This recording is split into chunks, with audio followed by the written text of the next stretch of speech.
안녕하세요, 류영섭입니다. 지난 3일 윤석열이가 비상계엄을 선포하면서 이 대한민국의 민주주의 그 뿌리 근간을 송두리째 뽑아가려 했습니다. 45년 전 1979년 12월 12일 전두환이와 노태우의 하나회가 쿠데타를 일으키고 1995년 문민정부 시기 전두환과 노태우가 내란죄로 기소되었을 때 한 검사는 이렇게 말했습니다. 성공한 쿠데타는 처벌할 수 없다. 그 발언이 일파만파 퍼지면서 커다란 파장을 낳았고요. 이 발언을 한 검사는 훗날 한나라당의 국회의원이 됩니다.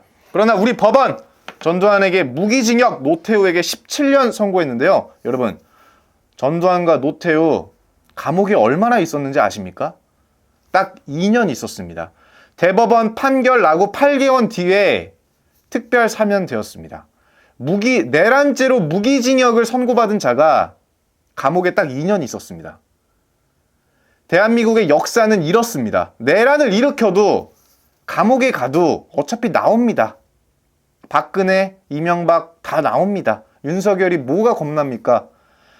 감옥에 안 갈 걸 자기가 아는 거예요. 가도 어차피 나올 걸 아는 거예요. 이게 대한민국입니다, 여러분. 자, 내란죄 수개는 사형 또는 무기징역이라고 하지 않습니까? 대한민국에서 그거 일으키고 무기징역 산 사람 단 한 명도 없습니다. 너무나 안타까운 사태고요. 하물며 12.3 내란 사태, 이 윤석열이가 일으킨 내란 사태는 실패했는데도 불구하고 아무도 처벌받지 않고 있습니다. 아무도 진전되지 않고 있어요. 어떡합니까? 이게 대한민국인데. 우리 대한민국은 이제 비상식이 정상인 나라가 되어가고 있습니다. 더 이상 중국 욕하지 마세요. 중국 사람, 저 중국 전공했거든요. 중국도 이러진 않아. 자, 여러분 좀 침착하시고 오늘 이야기할 내용은 제목 썸네일에서 보셨다시피 이번 내란에 깊숙이 가담한 방첩사령부, 이 방첩사령부가 사실 여러분에게 좀 생소할 수 있습니다. 이게 옛날에는 기무사, 그 전에는 보안사, 그 전에는 특무대라는 이름으로 우리나라 대한민국을 그냥 휘잡아왔던 군부대인데 아마 90년대에서 2010년대를 사신 분들은 기무사가 익숙하실 거고 7, 80년대 보안사 그리고 6.25 겪으신 우리 할아버지, 할머니 분들에게는 특무대가 익숙하실 겁니다. 우리나라 국군에 있어서도 굉장히 역사가 긴 부대 중에 하나고요. 또 굉장히 중요한 일을 하는 그런 부대이기도 합니다. 또 우리나라 근현대사에 절대 빠지지 않는 부대가 바로 이 방첩사, 기무사, 보안사, 특무대라고 할 수 있습니다. 참고로 이 방첩사는 육군이 아닙니다. 국군입니다. 그래서 육해, 공군 모두 근무하는 곳이고요. 옛날에는 삼청동에 있었어요. 청와대 바로 옆에. 그러니까 군부대가 청와대 바로 옆에 있었다는 거는 그만큼 이 대통령의 신뢰를 받았다는 거고 2008년 말에 과천으로 이사를 갔습니다. 지금도 이렇게 삼청동 가시면 국립현대미술관 있죠. 거기가 옛날에 그 보안사 건물이에요. 그래서 건물을 앞에를 놔두고 뒤에는 리모델링해서 지금은 미술관으로 재탄생했고요. 전두환의 하나회가 쿠데타 성공시키고 사진 하나 찍었잖아요. 그게 그 보안사 앞마당에서 찍은 거거든요. 지금도 삼청동 가시면 그 마당 고스란히 있습니다. 건물과 마당 고스란히 있어요. 그러니까 그 역사의 현장이 그대로 보존되어 있다는 겁니다. 자, 어쨌든 제가 또 공교롭게도 그 내란에 깊숙이 가담한 방첩사, 기무사에서 제가 병장 제대했거든요. 이번에 방첩사에서 국회의원들을 잡아다가 과천에 구금하려고 했다 이런 뉴스 보도가 나오잖아요. 제가 그 과천에 거기 사령부가 있어요. 제가 거기서 군생활을 했거든요. 근데 거기도 어디다가 가두려고 했는지 나는 그것도 너무 궁금해요. 물론 제가 이제 군생활한 게 10년이 넘었으니까 10년 동안 많이 바뀌었을 수도 있겠지만 거기다가 어디다가 도대체 국회의원을 가두고 하려고 했는지 도저히 충격에서 헤어나올 수가 없습니다. 사실 방첩사가 하는 일이 이 반란을 일으키는 곳이 아니고요. 이름에서 알 수 있다시피 이 방첩 업무를 하는 군 부대인데 군 수사기관에 그러니까 쉽게 말해서 간첩을 잡는 곳이라고 보시면 됩니다. 그리고 실제로 간첩도 잡아요. 알게 모르게 간첩을 잡는데 사실 그런 것들은 이제 잘 부각이 되지 않고 항상 나쁜 것만 나쁜 짓을 하니까 나쁜 것만 나오는 거고, 잘 아시다시피 이제 권력이 굉장히 셉니다. 군대 갔다 오신 분들은 잘 아시겠지만 이 군대 내에서도 권력이 굉장히 센 부대고요. 특히 이제 보수 정권들이 아주 잘 써먹는 그런 곳입니다. 자, 사령관은 육군 중장 3스타고요. 이 사령관을 기무사 내부에서 뽑는 게 아니고요, 외부에서 임명을 하는 시스템입니다. 아무래도 사령관을 기무사 내부에서 뽑아버리면 가뜩이나 권력이 센데 더 권력이 집중될 수도 있고 이제 폐쇄적으로 운영할 수 있기 때문에 이제 외부에서 임명하는 겁니다. 그러니까 이게 투명성을 보장한다는 취지로 외부에서 사령관을 데리고 오는 건데, 문제는 이 사령관을 대통령이 임명하잖아요. 그러니까 대통령이 지 말 잘 듣는 사람, 자기 입맛에 맞는 사람을 그냥 꽂아버리는 거예요. 그래서 계속 문제가 생기는 겁니다. 문제는 방첩에 뭐 특화된 사람이 오겠어요? 그러니까 아니란 말이에요. 다른 데서 막 군생활 30년 한 사람이 이제 요직 방첩사에 앉는 건데, 대통령 눈에 들었기 때문에 방첩사령관이 된 거잖아요. 그러면 어떻겠어? 대통령 눈에 더 들기 위해서, 더 이쁨 받기 위해서 더 많은 뭔가를 하지 않겠습니까? 그래야지 더 좋은 자리 갈 거 아니에요. 그게 바로 이 방첩사의 저는 문제라고 생각합니다. 자, 역사적으로 방첩사는 문제가 터지면 이름을 항상 바꿉니다. 마치 어느 당처럼 그냥 이름만 바꾸는 거야. 내부는 단 하나도 바뀌는 게 없어요. 이름만, 껍데기만 바꿔서 우리 이제 새 출발하겠습니다 라고만 보여주는데, 자, 이승만 시대에는 특무대였습니다. 근데 이 특무대가 방첩부대로 바뀌는 이유는 4.19 혁명 있죠? 예, 4.19 혁명이 터지면서 이 특무대가 방첩사로 바뀝니다. 왜 특무대가 바뀌냐면, 특무대가 그 전에도 이 3.15 사건인가? 군인들한테 이승만을 투표하라고 약간 그렇게 뭐 하기도 했어요. 그러니까 이승만의 사실상 앞잡이였기 때문에 4.19 혁명으로 안 좋아진 이미지를 쇄신하기 위해서 방첩부대로 바뀌고, 박정희 시대에는 방첩부대였다가 1968년 1월 21일 그때 이제 북한의 김신조 일당이 우리나라의 서울에 들어오지 않았습니까? 그때 그 간첩들이 자기들을 방첩대라고 사칭하면서 서울 시내를 뚫으려고 했어요. 그래서 나중에 이게 문제가 돼서 보안사로 바뀌고, 한참 시간이 흘러서 1990년 노태우 정권 때 보안사에서 근무하던 윤석양 이병이, 윤석열 아닙니다, 윤석양 이병이 보안사의 민간인 사찰을 폭로하면서 이게 사회적으로 큰 파장을 났습니다. 그래서 또다시 보안사에서 기무사령부로 바뀌고요. 기무사령부는 어땠습니까? 2017년 박근혜 정권 때 박근혜 탄핵이 이게 부결되면 곧바로 뭐 쿠데타를 일으키겠다는 문건을 작성해서 이게 난리가 돼서 문재인 정권 때는 아예 기무사가 해체가 됩니다. 그래서 군사안보지원사령부로 재탄생하지만 윤석열 정권 들어서 이게 또다시 방첩사령부로 바뀌면서 옛날에 그 기무사, 보안사, 특무대가 했던 모든 권력들이 또다시 방첩사로 집중됩니다. 그러니까 필요한 부대임은 분명합니다. 근데 너무 많은 권력을 주는 거고, 만약에 문재인 정권에서 알다시피 방첩사를 뭐 없앤다고 해도 이 권력이 결국에는 다른 데로 가게 마련이에요. 그러니까 참으로 애매한, 그러니까 있어야 되는데 함부로 없앨 수도 없고 참 안타깝습니다. 이게 제가 아까 말씀드렸다시피 결국에는 사령관은 대통령 사람이기 때문에 자기가 하고 싶은 게 결국 대통령의 뜻일 수도 있다는 겁니다. 근데 문제는 그 밑에 있는 부하 직원들 있잖아요. 기무사 직원들. 그 사람들은 막말로 사령관이 갑자기 임명된 사령관이 하자고 하면 그냥 따라야 되는 입장이란 말이에요. 그러니까 이게 군대는 상명하복이니까 이분들은 하기 싫어도 그냥 하는, 그게 너무나 안타깝고, 이번에도 그 국회의원 체포한다고 뭐 여기저기 투입되지 않았습니까? 그 중에서도 또 양심 있는 직원들이 있었기 때문에 우리가 이 내란이 실패한 겁니다. 그래서 그런 것들을 저는 꼭 한번 되새겨야 된다고 생각하고, 이 방첩사령관이 얼마나 많은 특권을 누리고 있냐. 대표적으로 방첩사령관은 3스타잖아요. 근데 일주일에 한 번 대통령과 독대를 합니다. 대통령과 독대하는 거예요. 3스타가. 그래서 이게 윤석열 정권만 한 게 아니고 노무현, 문재인 정권 빼고 모든 정권에서 일주일에 한 번씩 기무사령관과 독대했습니다. 방첩사령관과. 독대해서 뭐 하냐? 뭐 군 내부의 정황이나 뭐 이것저것 뭐 안보 동향 이런 거를 보고 받는 거죠. 그래서 뭐 단둘이 무슨 얘기를 했는지는 또 우리가 알 수 없는 거고, 심지어 이제 김대중 대통령 정권 때도 독대했습니다. 그만큼 김영삼 대통령 때도, 김영삼 대통령은 하나회 척결하면서 기무사 독대를 폐지했거든요. 근데 1년 뒤에 다시 부활시켜요. 그래서 이 대통령과 방첩사는 뗄래야 뗄 수 없는 관계라고 이해하시면 되고요. 자, 어쨌든 뭐 모두의, 제가 대한민국 근현대사에 이 빠지지 않는 군부대가 바로 방첩사라고 말씀드렸는데, 역대 사령관을 보시면 많이 아시는 분들이 나옵니다. 굵직한 이름만 좀 살펴보고 갈게요. 먼저 이승만 정권 당시에 2대 사령관이 백인엽입니다. 그 유명한 백선엽의 동생이고, 백인엽 이 사람은 무슨 짓을 했는지 굳이 언급하지 않겠습니다. 너무 많은 짓을 했고요.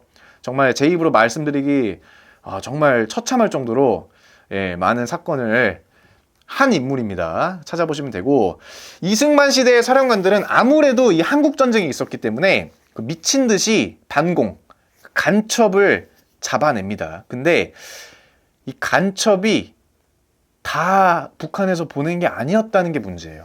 자기들이 조작해서 간첩을 만들어냈다. 이게 이승만 정권 때부터 시작된 고유의 전통이라고 할 수 있습니다.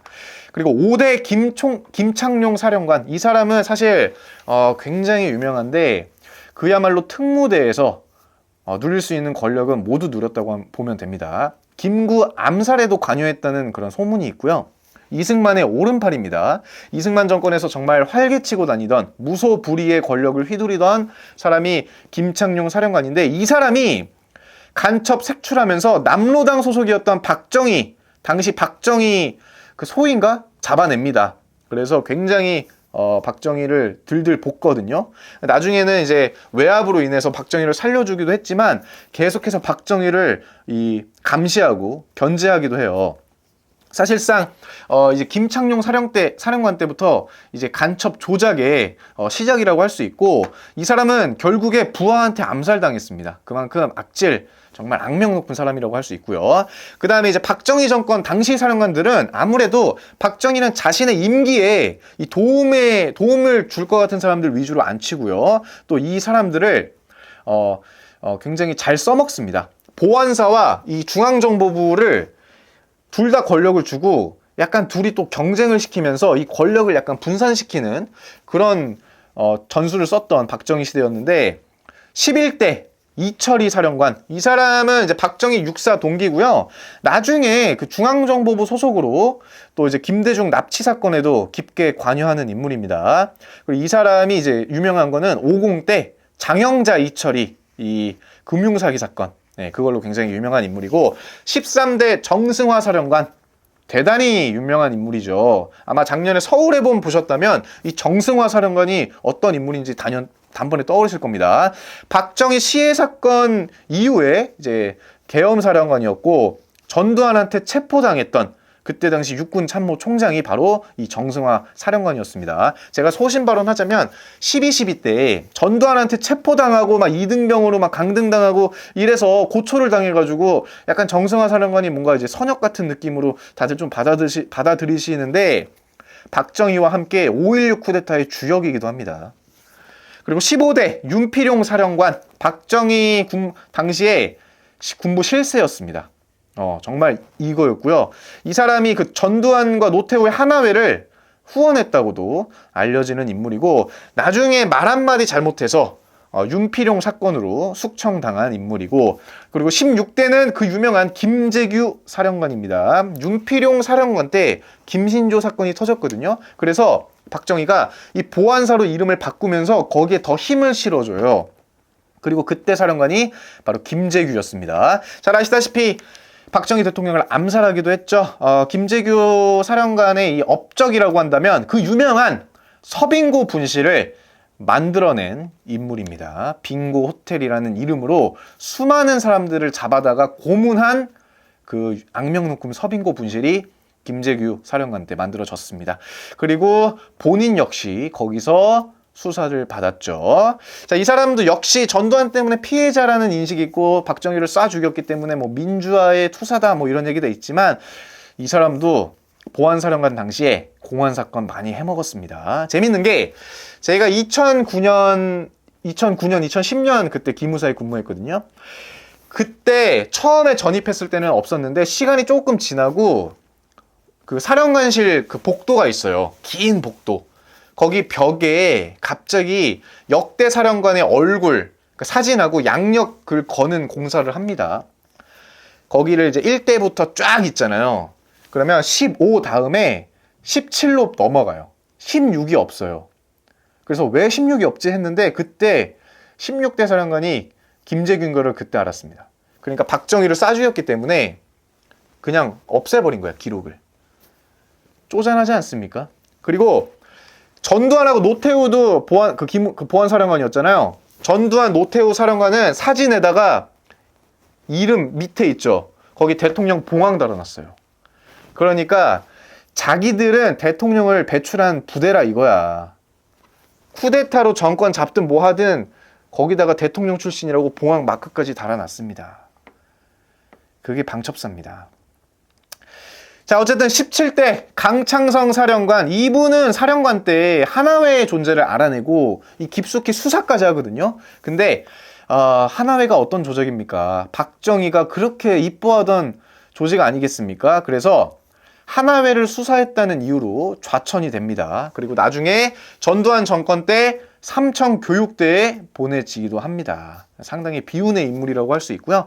20대는 그 유명한 전두환 사령관인데 기무사에서 절대 하면 안 되는 성대모사가 바로 본인은 좋아, 아주 좋아 이겁니다. 이거 하면 바로 그냥 끌려가는 겁니다. 박정희의 귀여움을 독차지하면서 이 요직을 아주 줄줄이 앉았던 전두환인데 보안사에도 뭐 앉았고요. 보안사에는 1년 반 정도밖에 안 있었어요. 굉장히 뭐 긴 시간은 아니었고 재밌는 게 전두환이 이제 보안사 취임하기 2개월 전에 당시 김재규 중앙정보부장이 이 보안사의 인물들, 그러니까 직원들을 약간 좀 물갈이합니다. 그러니까 감축합니다. 그러면서 약간 보안사에 또 힘을 빼려고 했던 것 같은데 나중에 전두환이 이 중앙정보부장까지 하잖아요. 근데 그때 당시에 또 이게 당한 게 있어서 그런지 중앙정보부에 있던 김재규 사람들을 포함해서 거의 인물들을 그냥 싹 다 갈아버립니다. 그러니까 이 전두환이 아까 그 강창성 사령관도 그렇고 뒤끝이 있나 봐. 자기가 당한 거는 나중에 꼭 갚아주는 스타일인 것 같습니다. 다음 사령관이 그 유명한 21대 노태우 사령관인데 노태우는 전두환이 걸었던 길을 그대로 걸었던 인물이죠. 역시 보안사, 전두환 후임으로 보안사령관에 왔고 노태우 역시 굉장히 짧게 있었어요. 임기를 1년도 채우지 못했는데 그 이유가 뭐냐면 이 전두환이가 교활한 게 자기가 보안사령관에 있으면서 엄청 그 힘을 권력을 이제 쓰면서 자기가 대통령이 되지 않았습니까? 그러니까 노태우를 보안사에 앉히긴 했지만 보안사가 갖고 있는 힘이 얼마나 대단한지 알고 있기 때문에 노태우를 그냥 예편시킵니다. 포스터 달고 너 그냥 군대에서 예편해라. 아주 전두환이 교활해요. 그래서 2인자였던 노태우가 보안사에 오래 있지 못하고 예편하게 됐고 또 전두환 이후로 사령관에 앉았던 인물들은 죄다 하나회 소속입니다. 그러니까 전두환은 자기 하나회 사람들을 앉혀가지고 그냥 보안사를 자기 입맛대로 굴렸는데 이 사령관 역시 전두환의 눈치를 보느라 뭐 전두환 좋은 일 많이 했죠. 특히 이제 민주화 운동 많이 했던 사람들 잡아다가 고문시키고 자백하게 하고 감옥에 보내고 잘 아시겠죠? 그 시절에 어떤 상황이었는지. 근데 그 유명한 하나회를 날린 게 바로 김영삼 대통령입니다. 29대 서완수 그 사령관까지가 하나회였습니다.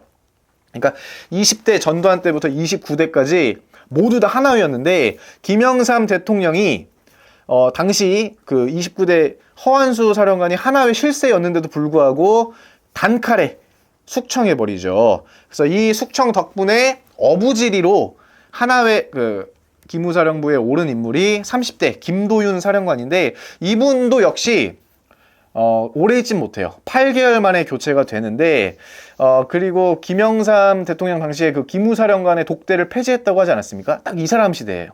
그래서 대통령을 단 한 번도 만나지 못했던 그런 사령관이라고 할 수 있고 그 다음 사령관이 31대 임재문 사령관입니다. 이분이야말로 하나회가 아니고요. 김영삼이 꽂은 진정한 이제 기무사령관이라고 할 수 있는데, 최초로 육군, 그러니까 그 육사가 아니고 학군단 소속의 사령관이 탄생합니다. 굉장히 이제 파격적이고, 보통 아까 이제 사령관은 외부에서 데려온다 했잖아요. 이 사람은 기무사 참모장이었는데 그 참모장을 바로 사령관으로 그냥 진급시켜버려요. 이게 굉장히 파격적이었던 인사조치고, 이분은 5년이나 했습니다.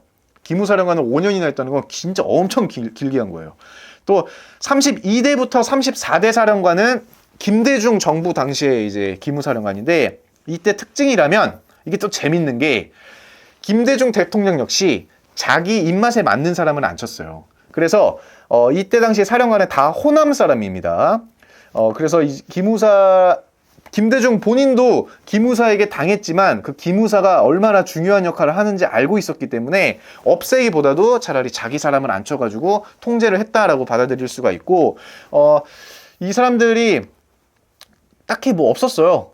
이제 김대중 문민정부 이후에는 솔직히 말씀드리면 옛날만큼 뭐 그렇게 뭐 대공 업무 사람들 잡아다가 고문하고 이런 거는 사실상 없었다고 저는 생각을 합니다. 문민정부 이후에 그 3스타, 기무사령관은 3스타 달고 그냥 전역하는 게 약간 일반적이었던 관행이었거든요. 근데 이제 32대, 김대중 정부 당시 32대 이남신 사령관은 기무사령부 이후에 4스타까지 달고 3군 사령부에 갑니다. 그리고 3군사에서 끝나는 게 아니고 나중에 합참 의장까지 하면서 진짜 김대중의 신뢰를 한 몸에 받았다고 할 수 있고, 그 다음에 이제 노무현 대통령 당시 기무사령관, 아까 제가 말씀드렸다시피 노무현 대통령은 기무사령관의 독대를 폐지했기 때문에 상당히 힘을 뺐다고 할 수 있어요. 이게 굉장히 특이한 분이 이제 임명이 됐거든요. 바로 37대 허평한 사령관인데, 이분으로 말할 것 같으면 2005년 당시 육군 훈련 소장이었습니다. 근데 2005년 1월에 어떤 일이 터졌는지 다들 기억하십니까? 그때 육군훈련소 인분 사건이 있었어요. 훈련병들한테 똥을 먹인 사건이 있었거든요. 그때 훈련소장이 바로 이 허평한 사령관이었습니다. 그래서 엄청 크게 일이 있었기 때문에 저도 그 기억이 나는데, 2005년 1월이었으면 제가 그때 중3에서 고1 넘어가는 시대였거든요. 그 뉴스 보고 와, 진짜 군대 가기 너무 싫은 거예요. 근데 그때 육군 훈련소장이 나중에 기무사령관이 되는, 정말 저 이제 아이러니함이 있는데, 이게 3스타가 안 될 거라는 그런 인식을 깨고 노무현 대통령이 이 사령관을 파격적으로 또 인사조치한 거고, 이제 이명박 정권 때는 딱 제가 군 생활했던 그 시기인데, 먼저 38대 김종태 사령관, 이분이 3사관학교 최초 기무사령관입니다. 사실 대단했어요. 이분 진짜 대단하다고 할 수 있고, 이분 시절에 기무사가 삼청동에서 과천으로 이사하거든요. 근데 이제 저는 이제 과천으로 이사한 다음에 전입을 한 거고, 제 선임들은 삼청동에서 근무하다가 과천 갔어요. 선임들이 얘기해 준 게, 이 김종태 사령관이 병사들 쓰는 침대랑 뭐 캐비넷, 모든 그런 것들 다 좋은 걸로 하라 해가지고, 저희는 진짜 침대랑 캐비넷이 진짜 좋았어요. 진짜 군생활은 정말 꿀 빨았습니다. 근데 이분이 약간 좀 빡셌어요. 약간 뭔가 권력 욕이 있었는지 몰라도, 나중에 이제 훗날에 국회의원도 합니다. 물론 이제 부인이 선거법 때문에 선거법 위반으로 국회의원 잘리긴 하지만, 어쨌든 그 사령관 당시부터 뭔가 국회의원으로 나갈 것 같은 행보를 좀 보였던 그런 분이고, 이때 2009년에 기무사 민간인 사찰이 터지는 시기예요. 그래서 당시 사회가 막 난리 났거든요. 근데 그때 기무사 내부는 그냥 약간 생각보다 조용히 넘어갔던 그런 기억도 나고, 이분도 어쨌든 이명박의 신뢰를 받았던 그런 사령관이라고 할 수 있고요. 그 다음이 39대 배득식 사령관인데, 제가 이제 이분의 이치임식도 갔던 기억이 나는데, 이분은 딱히 그렇게 이분이 있었을 때 기무사 그냥 되게 좀 평화로웠던 것 같아요. 근데 나중에 알고 보니까 이분이 이제 기무사 댓글 공작 이 조직을 운영한 걸로 수사를 받게 됐고, 징역 3년 선고받았습니다. 그래서 생각보다 아주 험한 일을 하셨던 분이고, 이명박 정부 당시에는 기무사가 조금 나쁜 짓 많이 했습니다. 민간인 사찰도 하고 댓글 부대 운영해가지고 막 이런저런 공작도 하고, 그래서 그때 당시 관련된 인물들이 수사도 많이 받고 뭐 감옥도 가고 그랬습니다. 그리고 박근혜 정부 때는 41대 이재수 사령관. 이분 아마 또 기억하실 수 있는데, 이 사람 사령관 재직 당시에 그 세월호 사건이 터졌어요. 근데 이 사령관이 그 세월호 유족들을 불법 사찰 명령해가지고 그 혐의로 나중에 수사를 받다가 극단적 선택을 하면서 이제 일단락 되거든요. 근데 그때 당시에 서울중앙지검장이 윤석열이었습니다. 그래서 약간 좀 강압 수사로 이 사람이 극단적 선택한 거 아니냐라는 게 논란이 되기도 했죠.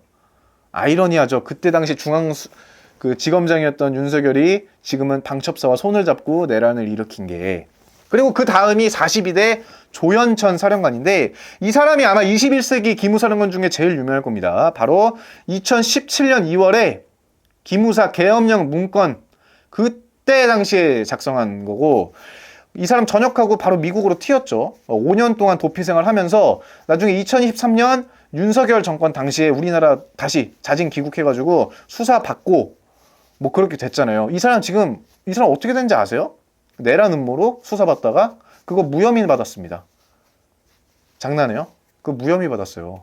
계엄령 문건 조작하고 다 어떻게 할 건지 계획도 짠 사람이 무혐의 받았습니다.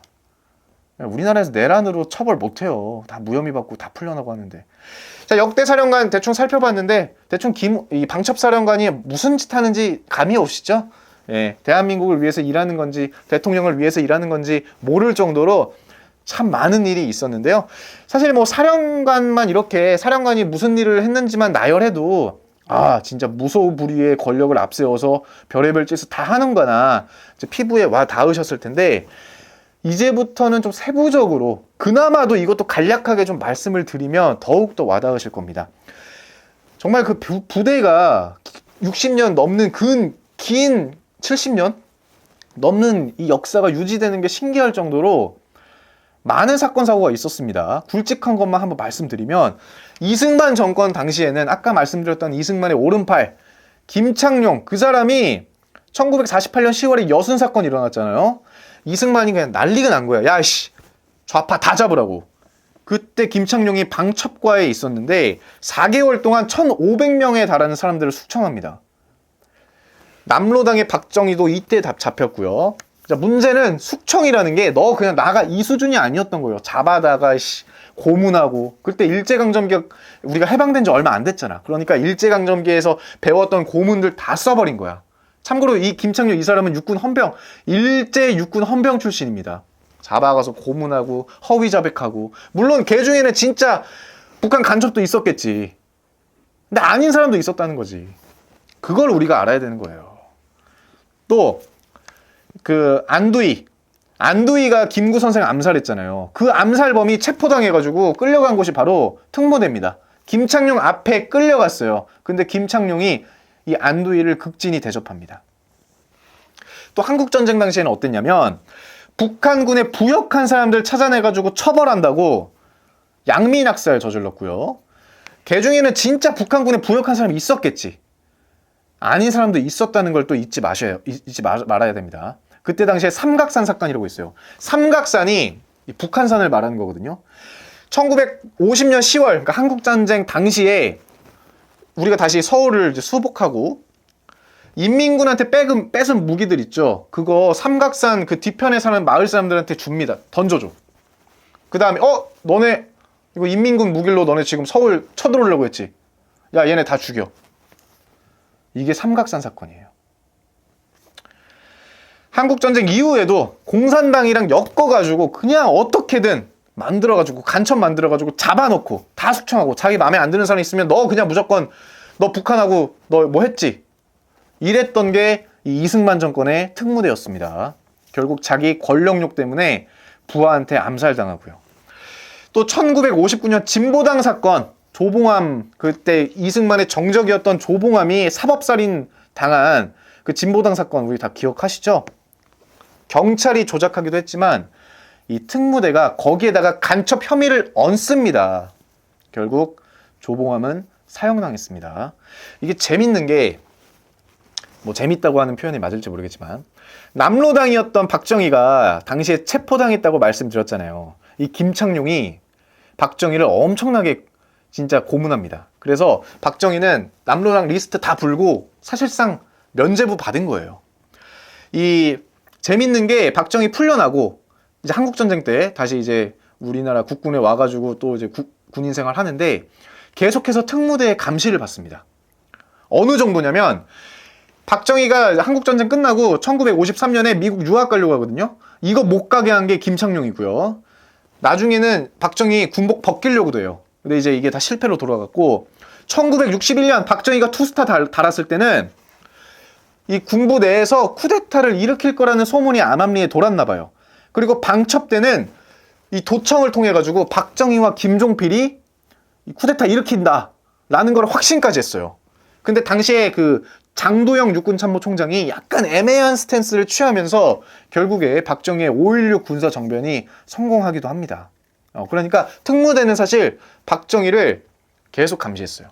집부터 동선부터 심지어 그 5.16 일어나는 새벽까지도 감시했다고 합니다. 근데 그러한 특무대가 박정희 시대 들어서 이제 보안사로 이름이 바뀌고 중정하고 이 보안사가 이제는 박정희를 비호하기 위해서 갖가지의 공안 사건을 일으키는데 대표적으로 그때 당시 있었던 뭐 조작 사건, 인혁당, 동백림, 통역당 등등해서 우리가 정말 잊을 수 없는 그 많은 사건들이 있잖아요. 7, 80년대에 결코 우리가 잊어서 안 되는 사건이 뭐냐면 바로 제1교포 간첩 조작 사건이에요. 이 제1교포들 우리가 이제는 제1교포 분들이 사실 조금 좀 익숙하지만 그때 당시에는 제1교포가 정말 흔하지 않았잖아요. 이 제1교포 분들이 사실 굉장히 마음이 아파요. 근데 이제 우리나라에서도 정말 많은 고초를 겪었는데 특히 이제 박정희 정권 때 유경수 피살 사건 그거 쏜 문세강이가 이제 제1교포였잖아요. 그러면서 이제 또 제1교포가 어떻게 보면 또 안 좋은 이미지도 있었고 당시에 제1교포들을 이 공안 당국이 많이 이용해 먹었습니다. 제가 제1교포 관심 많아가지고 많이 찾아보기도 했는데 왜 이용을 해먹었냐면 1965년에 한일 국교가 정상화됩니다. 그리고 그 전부터 북한은 제1교포들 많이 지원해줬어요. 그게 바로 조총련입니다. 우리나라에서 지원해준 건 민단이에요. 근데 조총련이 이미 뿌리를 더 깊숙이 잡았기 때문에 북한이 조총련을 이용해가지고 간첩 행위를 좀 많이 해요. 그래서 우리나라에서도 야 그거 말을 하자면 질 수 없다. 야 우리도 이용하자. 이렇게 시작이 된 거고 제1교포 유학생들 있죠. 그러니까 우리나라로 유학 온 제1교포 유학생들 그때 당시에 일본에서 우리나라로 유학 온 제1교포 유학생들이 얼마나 됐겠어요.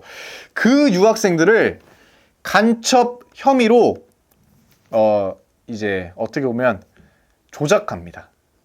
잡아가지고 고문하고 너 간첩이지. 그래서 만들어진 제1교포 간첩들이 굉장히 많았습니다. 그때 막 고문당해가지고 정신 나간 제1교포도 있고 진짜 그 고초 많이 겪었거든요. 근데 이게 너무나 안타까운 게 우리나라 제1교포 분들이 뭐 다양한 지역에서 갔겠지만 진짜 많은 사람들이 제주도 출신이에요. 그 왜 그러냐면 옛날에 제주 4.3 사건 있죠. 그거 피해가지고 제주도에서 일본 넘어간 그 분들이 굉장히 많거든요. 그분들의 2세가 그 제1교포에서 이렇게 살다가 고구부에서 공부하고 싶다고 유학 온 거야. 근데 우리나라 그때 당시 그 정부는 이 제1교포들을 이용해가지고 간첩 혐의 씌워가지고 잡아넣기나 하고. 너무나 안타깝죠. 이 제1교포 간첩 조작 사건은 중앙정보부에서도 많이 했는데 그때 보안사에서도 했습니다. 먼저 1974년 진두연 간첩 사건이라고 있어요. 이 진두연 이분이 이제 제1교포인데 당시 북한에서 간첩 교육받고 국내에 잠입했다는 이유로 보안사에 끌려가서 고문수사 받았고요. 사형을 선고받았지만 16년 수감 생활 끝에 1990년에 가석방이 됩니다. 뭐 지금은 이미 고인이 되셨지만 올해 10월에 무죄 판결 받아냈고요. 또 1975년 학원 침투 북괴 간첩단 사건이라고 있어요. 중정하고 보안사가 이 제1교포 유학생 12명, 우리나라 대학생 9명을 구속하거든요. 끌려가서 뭐 얼마나 고문했겠습니까? 허위 자백하라고 얼마나 팼겠습니까? 2008년 진실 화웨이가 이거 조작됐다고 말했고요. 모두 무죄 판결 받았습니다. 전두환 때는 없었니? 전두환 때도 많았습니다. 여러분, 지금 알라딘 교보문고 가셔가지고 보안사라고 쳐보세요. 그러면 보안사라는 책이 나와요. 그 책 쓴 사람이 제일교포 3세거든요. 그분이 1983년에 우리나라에 유학 왔다가 보안사의 이 간첩 혐의로 잡혀가서 고문받고 포섭돼가지고 보안사에 근무합니다. 그래서 본인이 보안사에서 일했던 그 경험을 쓴 게 보안사라는 책이거든요. 읽어보시면 진짜 충격을 넘어서 씁쓸합니다.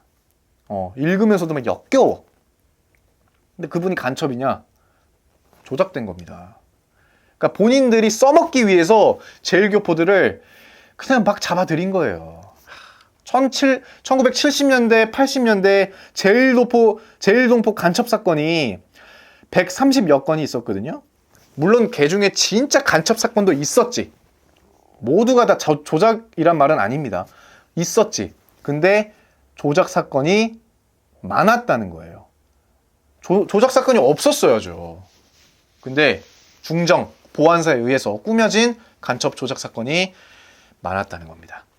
그리고 아까 그 김재규 말씀드릴 때 그 김재규 당시에 서빙고 분실 만들었다고 했잖아요. 지금은 서빙고 분실 없어졌어요. 거기 이제 아파트가 생겼는데 거기 가보시면 동판 있습니다. 서빙고 분실이 뭐 있었다라는 동판이 지금도 있고 거기서 뭐 반정부 인사나 민주화 운동 했던 사람들 잡아다가 막 그냥 패고 고문하는 거예요. 김재규도 거기서 당했고 당시에는 빙고 호텔이라고 불렸는데 꽤 높은 사람도 가가지고 끌려갔다고 빙고 호텔이라고 불렸다고 합니다. 거기 말고도 장지동, 거요동, 서소문 등등 해가지고 많았어요. 서울에만 있었던 게 아니고 지방에도 많았어요. 이거 지금 제가 옛날 얘기하는 거잖아요. 만약에 지금 윤석열이 계엄해가지고 쿠데타 일으켰으면 방첩사가 국회의원 끌고 갔댔잖아. 끌고 어디로 가겠어? 끌어가지고 뭐 사무실에 놓고 뭐 커피 대접하면서 뭐 이야기는 하겠어요? 어떻게 될지 모르는 겁니다. 거기서 뭐 군인들 막았던 시민들 잡혀가가지고 어떻게 될지 모르는 겁니다. 옛날 이야기가 아니에요. 이제는 옛날 이야기라고 치부할 게 아닙니다. 이거 현실에서 일어날 수 있습니다, 여러분. 우리가 정신 바짝 차려야 됩니다. 그리고 여담으로 제가 이제 논산훈련소 끝나고 기무사 갈 때 그 연무대역에서 기차 타고 서울로 올라왔거든요. 가장 먼저 내린 게 서빙고역입니다. 서빙고역에 내려가지고 버스 타고 기무사 가는 거예요. 나중에 알게 됐는데 서빙고에서 고문을 했었구나. 알고 되게 놀랐던 또 기억이 나고 어쨌든 전두환 시대 때는 보안사가 더 힘이 세지 않았겠습니까? 막말로 보안사령관이 대통령이 됐는데 보안사 그 사람들 얼마나 기세등등했겠어요. 야 우리가 대통령 배출해낸 부대다. 그리고 노태우가 나중에 또 대통령 됐을 때 야 우리 부대에서만 대통령 2명 나왔다. 얼마나 기세등등했겠냐고. 그 50 때는 학생운동이 많이 일어났잖아요. 민주화운동.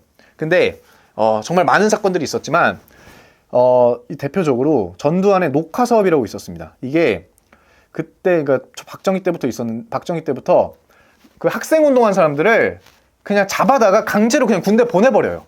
그 문재인 대통령도 그렇게 해서 군대 간 걸로 알고 있거든요. 그렇게 막 보내. 근데 거기서 그치는 게 아니고 고문하고 협박해가지고 전향시키는 거야. 너 이러고 와라. 그래서 보안사 같은 데다 근무시키거든요. 그리고 나중에 뿌락치 시키는 거예요.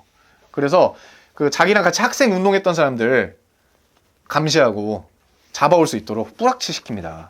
이게 그 굉장히 많이 일어났는데 단순히 박정희 정두환 때까지만 일어났다고 보시면 안 됩니다. 노태우 정권 초기 때까지도 이게 있었어요. 우리나라가 민주 투표가 일어난 노태우 정권 때도 이딴 짓을 하고 있었던 건데 결국에는 국가 공권력에 의해서 이게 인권 침해된 거 아니겠습니까? 그래서 2022년 진실화해위원회에서 이거 조사한 결과 그 피해자들이 무려 2,921명에 달한다고 합니다. 정말 많은 분들이 이 녹화 사업의 피해자가 되셨고 그 과정에서 그러니까 우리 편으로 전향한답시고 진짜 많은 고문했다고 합니다. 뭐 무슨 고문했냐? 때리는 건 기본이고 물 고문하고 잠 안 재우고 막 전기 고문하고 할 수 있는 건 그냥 다 했다는 거예요.